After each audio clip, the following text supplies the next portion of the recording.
everybody, it's Jan again, telling you about the next thing that happened. The PA put up on a TV screen what a normal MRI of a neck looks like, and then he put up mine, and it looks sort of like a building falling down.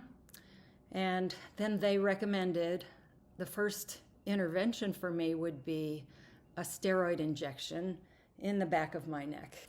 And in I went, and still in huge amounts of pain. And I'm getting ready, and the nurse comes in and she says, "Would you like a little Versed before this procedure?" And I said, "Yes, absolutely. I'm very fond of Versed." So she went away, came back with a syringe with a little cone-shaped cushion on top of it and held it in front of me, something I'd never seen. And I said, "What are we doing here?" And she laughed and she said, "I'll shoot it up your nostril. You sniff it up, and I'll shoot it up your other nostril. You'll sniff it up. Drink this water in between because it tastes kind of bad." So we did all that.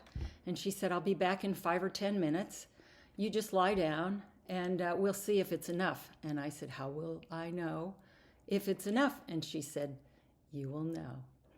And so sure enough, sniffed up the Versed, laid down, and I barely remember what happened 5 minutes later, except that I was aware enough when they said, "Roll over on your front on this gurney here."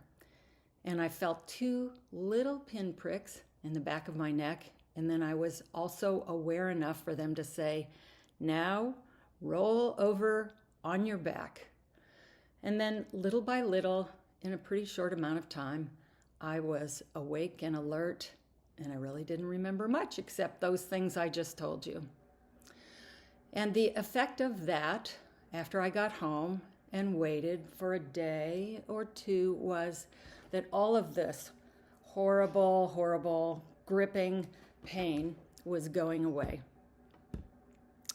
I had a follow-up appointment with that orthopedic surgeon 2 weeks later, and I said, "I'm 70% better, but I still have symptoms in my left arm, which is weakness, pain, and numbness and tingling." And he said, "That is because of the foraminal stenosis.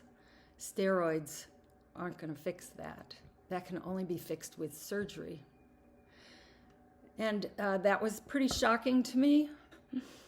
I had come in thinking, I'm 70% better. I can just get another shot and maybe I'll be 95% better. But what he said was, "You're as better as you're going to get with steroids." He talked about how they go in through the neck, they find a wrinkle, and if you might look, I have several wrinkles, so that the scar eventually is hidden in the folds of your neck. They go in, they make about a 3-inch incision, they move the esophagus and the windpipe over to one side and all the muscles out of the way, and they insert a disc substitute, which is called a cage, in between he would do 2 junctions. He would do between C5 and C6, because that's a big problem, and C6 and C7. Then they put a bracket between your vertebral bones in C5, C6, and C6, C7, so that it holds everything in place. Stitch you back up, and the after effects are you'll have a sore throat for a couple of weeks, and after that we just want you to take it real easy for a period of months while things heal up. And I was there absorbing that information and scared out of my mind with that. And I went home. I said, "I'll think about that." And he said, "Absolutely." Sent me off to deliberate on this. And after that was a period of talking to friends and talking to my husband and talking to my family and doing research.